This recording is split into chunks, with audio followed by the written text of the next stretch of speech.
Dans les territoires alpins, des femmes entrepreneurs s'engagent en milieu rural pour une transformation écologique, culturelle et sociale. L'association écoféministe WECF France les accompagne par son réseau Femmes Rurales et a voulu leur tendre le micro pour qu'elles nous racontent leur réalité d'entrepreneurs et comment elles réconcilient économie et écologie au service du vivant. Et peut-être aussi un peu pour vous donner envie de vous lancer et de rejoindre le réseau. Bienvenue dans Haute Voix, un podcast produit par WECF France, l'association pour construire avec les femmes un monde sain, durable et équitable. C'est quoi ce temps? Bonjour Bénédicte. Une pluie battante inonde Cuvas, village voisin d'Annecy en Haute-Savoie, où Bénédicte Perrotte finit d'installer sa ferme à spiruline. Ça fait 3 ans qu'elle monte ce projet. Ça peut sembler long pour une partie d'entre nous, mais c'est le bon rythme pour Bénédicte, qui porte encore les traces d'un burn-out vécu il y a 10 ans. Je suis allée la rencontrer pour découvrir comment cette jeune femme a su combiner santé mentale, entrepreneuriat au féminin et transition écologique. J'ai prévu qu'on puisse aller dans le chalet à côté parce que là, la pluie... La pluie, la serre, ça va être compliqué en effet. Il pleut à torrent, c'est impressionnant.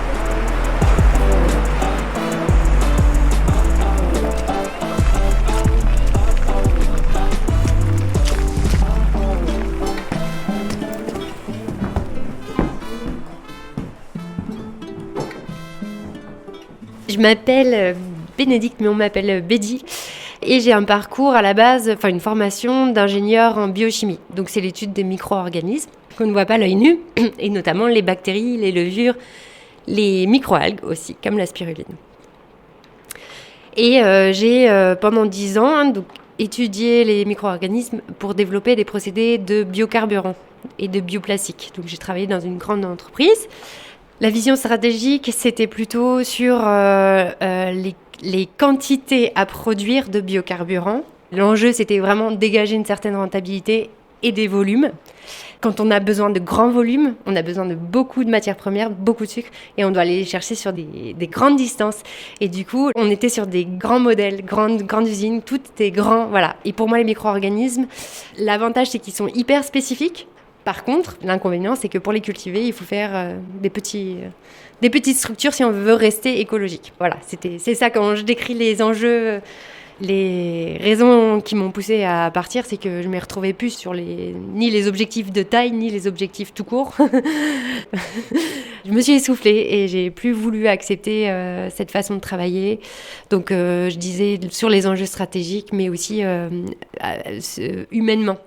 Moi, ça ne me correspondait pas avec ma personnalité, qui est très empathique, très vulnérable, et du coup, je ne m'y retrouvais pas. Et moi, en gros, j'ai continué à travailler parce que je suis rigoureuse, et quand j'ai quelque chose à faire, je fais. Mais du coup, là, l'effet que ça a eu sur moi, c'est que j'ai trop travaillé pour essuyer tout ce qu'on me demandait, et je suis tombée en burn-out. Donc, il y a eu clairement essoufflement.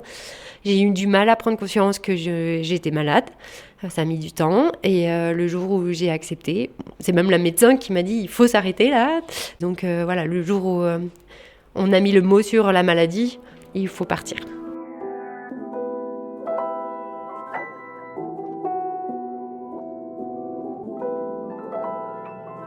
Ça fait 10 ans et il y a encore de l'émotion, je trouve, quand tu en parles.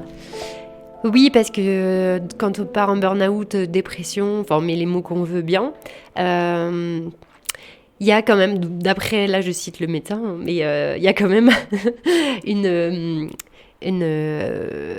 probabilité que ça se repasse plus grande. Et du coup, je pense qu'il s'est passé un peu ça sur mon corps, quand même, parce que j'ai eu des épisodes de pas bien. Donc les épisodes... dépressif ou de pas bien. Voilà, encore une fois, les mots font peur, des fois c'est un peu tabou. Donc c'est compliqué d'en parler, même ici avec le micro. Mais je trouve que c'est vraiment important de communiquer sur ce sujet-là. Donc voilà, quand ces épisodes sont revenus, en termes de capacité cérébrale, on perd beaucoup de clairvoyance, lucidité, motivation bien sûr, capacité à se décider, capacité aussi à réfléchir à des solutions techniques. Et du coup, moi, j'ai bien vu que dans ces épisodes-là, je perdais ces facultés. Et pour lancer mon projet de spiruline, ça m'a fait grandement défaut, vraiment.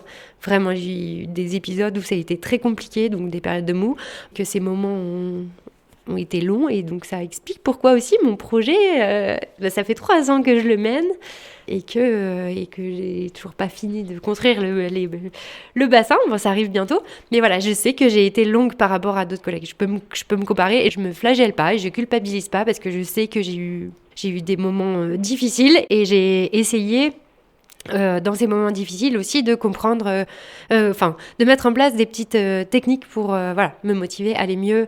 J'ai commencé à faire de la méditation, comme le médecin le prescrit, le recommandait, des exercices de yoga, mais aussi j'ai fait des jeûnes, donc arrêter l'alimentation. Ça, c'était incroyable. J'ai fait du coup un premier jeûne une fois de 3 jours, et du coup ça m'a fait un effet médical, je pense, pour changer tout ce brouillard noir que j'avais dans la tête. Tout a disparu d'un coup. Ça n'a pas duré non plus très longtemps, mais là je me suis dit, mais l'alimentation a un vrai effet sur mon corps. Je dis pas sur les corps des gens, mais sur le mien, il y a eu un effet incroyable, une révélation. Et du coup je me suis dit, mais donc si j'arrête de manger, c'est bien que quand je mange peut-être des choses qui sont pas bonnes, parce que du coup ça fait un dérèglement dans mon corps. Donc vraiment, je vais m'intéresser à ce sujet, et j'ai commencé à lire beaucoup de choses, et du coup notamment sur l'alimentation santé et l'alimentation santé du cerveau. Je me suis rendu compte qu'il y avait beaucoup de recherches qui étaient faites sur l'alimentation et la dépression. Donc le fait que on a un microbiote peut-être déséquilibré, et qui fait que quand il est déséquilibré, il y a des effets, des effets sur le cerveau, de dépression, d'anxiété et autres maladies. Donc ça a fait le lien avec la spiruline, qui est un aliment brut et extrêmement riche, et du coup ça a fait le lien avec le fait que moi j'avais des compétences en micro-organismes, que je pouvais la cultiver, et que je pouvais monter un projet de ferme dans un environnement humain qui me convenait. Donc voilà, banco, je me suis dit, c'est parti.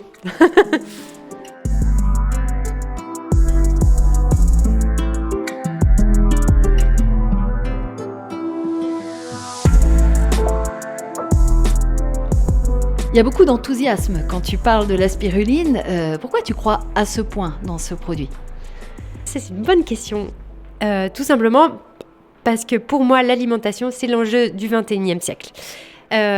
Pour produire de la nourriture, il faut vraiment qu'on transitionne vers des procédés qui respectent l'environnement, et c'est le cas de la spiruline. Comme je disais, on a un procédé qui n'utilise pas de pesticides, pas d'OGM, une consommation électrique et en eau très faible, parce qu'on recycle l'eau.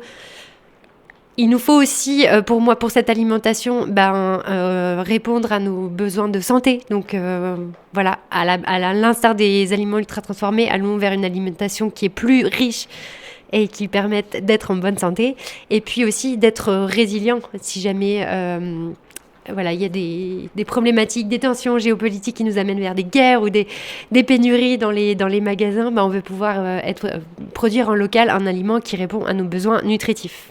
Sur peu de surface en plus. Voilà, et donc la spiruline, pour moi, répond à tout ça. Donc, comme le disait l'OMS, qui pense que c'est l'aliment du XXIe siècle, vraiment, moi, je pense que c'est un produit qu'on devrait intégrer dans nos recettes du quotidien de plus en plus, et j'espère que je vais en convaincre plusieurs de faire ça. Bedi installe donc les bassins de culture de sa spiruline depuis 3 ans à Cuva. C'est la mairie qui a lancé un appel à projet et soutenu l'installation sur un même terrain d'un couple de maraîchers, une productrice de plantes aromatiques et de la ferme à spiruline de Bedi. Une chance pour celle qui n'a pas de famille dans le milieu agricole, donc pas d'accès facilité au foncier. Et aussi une vraie aubaine d'être entouré de voisins producteurs quand on est seul à créer son activité. Du coup, on a réfléchi ensemble à comment on allait se répartir les parcelles. Par exemple, avec les maraîchers, on a acheté la serre au même endroit, on a mutualisé la livraison, sur le partage d'outils et de matériel au début pour faire les travaux. Enfin, moi, j'y suis encore. Mais voilà, on peut se partager le matériel sur les contacts des prestataires de services, électriciens, si besoin. Donc ça, c'était super chouette. Et puis la mutualisation, l'entraide qui a déjà eu lieu parce qu'il y a déjà eu des ventes. On a déjà testé la mutualisation de la commercialisation. On peut organiser des événements ensemble et ça, c'est vraiment super chouette. On a vu qu'une personne ici te donne aussi des coups de main, parce que, comme tu le disais, bricoler, c'est pas forcément ton truc. Il y a des besoins à un moment d'être soutenu aussi dans ces activités-là. Oui, parce que bricolage, c'est pas mon truc, clairement. Enfin, j'aime bien, je mets la main à la pâte, mais je suis vite dépassée par tous les travaux qu'il faut faire et toutes les compétences techniques qu'il faut avoir. Donc, clairement, moi, je peux pas y arriver toute seule. Et donc, l'année dernière, j'ai fait plusieurs chantiers participatifs, aussi parce que j'avais des gros travaux. La serre et le bâtiment, là, où on est, c'est de grosses œuvres. Et donc là, il faut plus de gens, quoi. Et donc, j'ai fait appel à ma famille, à mes amis... et même aux habitants de Cuvas. Parce que la petite anecdote, c'est que quand j'ai posé la bâche la première fois, il faut beaucoup de personnes pour poser une bâche, parce qu'il faut la passer par-dessus les arceaux. Et la bâche s'est envolée, malheureusement. Et donc, il a fallu la remettre. Et du coup, j'ai fait appel aux habitants de Cuvas, qui sont venus à 15 personnes. Donc, c'était super chouette. On a été très vite pour mettre cette bâche, parce qu'on était nombreux. Et en 2 ou 3 heures, on avait fini. Donc, trop chouette. Et on a fait un petit repas ensemble à la fin. Donc, ils m'ont dit qu'ils étaient super contents aussi de pouvoir aider au projet parce qu'ils voulaient que ça marche. Et puis, voilà, c'était chouette aussi d'avoir du lien social au village. Donc, super. Et donc, il y a d'autres chantiers qui ont été organisés depuis avec eux, 2 ou 3. Donc, c'est vraiment chouette. Et au-delà de l'entraide, moi, je me rends compte que le soutien de mon entourage a été très, très important. Il l'est encore, d'ailleurs. Parce que c'est ça qui donne la confiance en soi, la motivation. Et c'est une chance.